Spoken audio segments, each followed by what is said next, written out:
have my back to you. Yeah, you'll be able to hear me. Hopefully the voice. Hey, good evening. Welcome to the C.R. Smith Museum. How was day one? Yeah. It's amazing when pilots develop courses for pilots how good they can be, right? Yeah, I love that. So, hey, listen, I'm Alan Johnson. I work in the training center. This is my party for you, so I'm required to be here, but there are a lot of folks here that love coming out and celebrating with you and congratulating you, and I'll introduce them to you. First, I want to ask, who knows about the Gray Eagles? Who's familiar with the Gray Eagles? Yeah. So, let's see. Some of you don't qualify, and that's a good thing, right? That's a really good thing. So you have to be 50 years old or older. You can be an active pilot, retired pilot, for membership with the Gray Eagles. So the Gray Eagles come here every week to be with you and congratulate you. Because, you know, and same for some of the managers that are here too. You know, we remember what it was like when we put that fourth stripe on our uniform. And it's pretty cool. So it's kind of cool to come here and celebrate with you. But if you're over 50, I really encourage you to join the Gray Eagles. It's a great organization. Go to a lunch at your base. You'll go kicking and screaming, I promise. But then you're going to go there and you're going to see someone you flew with that you had a great trip with and you remember, and you're going to talk to them. And you're going to see someone that you didn't necessarily enjoy flying with. And you'll get an opportunity to see how much they've changed for the good since they retired. So go do that. Yeah, see, you already get it, don't you? You do. It's there. It's there. It's what it's about. But it's a great organization. They keep up with people. They help people out in the retired years. And guess what? It's not a lot of money to be a member, okay? So really, really do that. And I'll tell you one of the reasons why I pitched that. I happen to be a lifetime member, but when the B-17 crashed in November last year here, the two pilots that were piloting that aircraft were retired American Airlines pilots. So the Gray Eagles came to us, the company and the association, and said, hey, we want to do something to memorialize these guys. What can we do? So we sat down and we talked. And we thought about this hangar here. You know, people bought bricks to support the hangar, to help build it, but also families have purchased bricks here to memorialize a family member that's maybe passed. There's tons of names here on the floor. Don't look down and walk, because you will walk into something. But so we thought about it. We said, hey, that's what we should do. We should put a brick out here for Lynn and Terry. To memorialize them. So then we had to decide where. So you get, you know, it's like moving furniture in a room, right? You get a bunch of pilots in a room, and what are we going to do and how are we going to do it? Should it be under the left window? They were captains, you know, we're all captains, got to be under the left window. Well, this beautiful airplane that's here in the museum, every person that visits this museum, no matter how small or how big they are, they all come here, they're drawn to this beautiful airplane. They get on board. I always joke about, you know, they're running up and down the aisle, and that's the big ones, not the small ones that are running up and down the aisle. Because it's fun, you know, it's a part of our aviation history, it's important. It's a part of the legacy of our company, it's important. So we decided to put Terry and Lynn's bricks right there under your left foot, which is perfect that you were standing there for me. Thank you for that. Because Terry and Lynn greet every visitor to the C.R. Smith Museum. That's pretty cool. That's legacy, ladies and gentlemen. That is legacy. So their names are there with a company, a Gray Eagle, and an association brick. And you know, it doesn't matter if the people that are boarding, that they're greeting silently, whether they know about them or they might learn about them while they're here. And that's what's important. So when we talk about legacy at our company, most of the time we talk about the carriers that have come together to form the now American Airlines. I don't. When I think about legacy, when I talk about legacy, I think about us. I think about the people of American Airlines, past, current, future.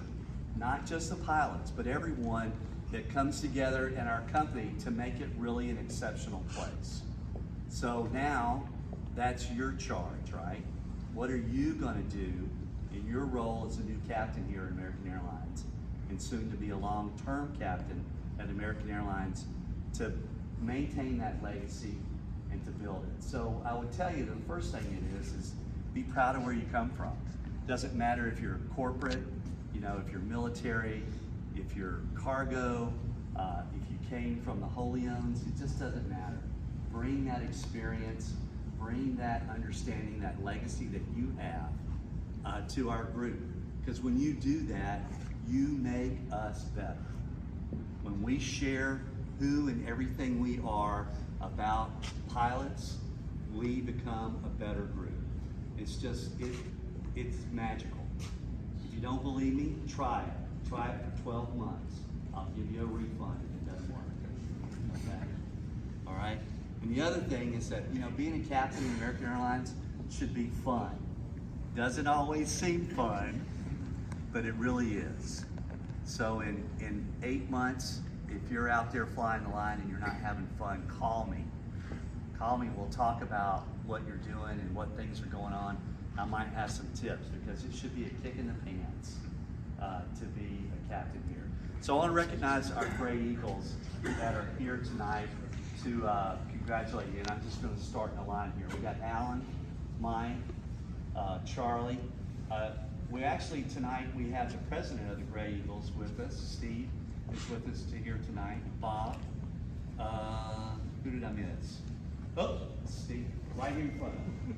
Steve, that happens all the time. And over here. And Jock. Behind the video camera. Yeah. Jock, here, turn it around and film yourself, Jock. So Jock's here. And listen, the Gray Eagles are here every Tuesday night to congratulate you and be with you. And I'm really glad that they are, okay? Because they're a part of our legacy as well. For your management folks that are here, and you can grab a hold of us if you have questions for us. If you have a complaint, you got to be professional if you have a complaint. So we'll start over here. We got our 7-3 Fleet Training Manager, Brian Ricardo. The 320 Fleet Training Manager, Ron Kowalski. Brent Plumley, he is our Senior Manager he has all the international and general subjects, SCTIs. He also has the pleasure of keeping me out of hot water with the TWU, which is a really tall task. And so he does really good at that. And then he liaisons with all the SIMPs and the SCTIs between the fleets and helps out with that. Greg Clark, he's our principal for Wingman. If you don't know about Wingman, you'll find out and you'll hear from him this week. But it's a great program that you should know about because you may need to offer it and you may need it. So you need to know about Wingman. Russ Moore, our Vice President of Flight Operations. Kirk Schumacher, he's your Director of Standards. Jim, what fleet do you want to be on this week? Last week I made a flub, but so Jim Weber, he has your wide body. He's got your 777 and your 787 Fleet Training Manager. He has the responsibility for all the wide body. Deborah Hecker, she's your Director of Policies and Procedures for Training and Operations. You already met our great safety person. And I think you've already met JC too. JC is our Senior Vice President of Flight IOC. Where's Bill? I always forget Bill, so I always have to, I did say Greg. Bill is our Managing Director of Line Operations. Did I miss any other folks here? All right, so listen, it is really, it's a privilege for me to treat you to dinner. It's brisket, welcome to Texas. Okay. It's actually pretty decent, but when you eat it every week, you get tired of it. So if you see me not eating, go, is this poisoned? No, it's not poisoned. It's good. And there's chicken and some salad and stuff over there. The bar is yours also. It's here for you. We have the museum until 7 o'clock. Before I turn you loose to eat when you want to eat and drink what you want to drink, I'd like to propose a toast to American Airlines' newest captains. Cheers. Cheers. So, go. Enjoy the evening. And I'm scheduled to be with you on Thursday. So I'll be there for your graduation. Okay? All right. Have a good evening. Thank you.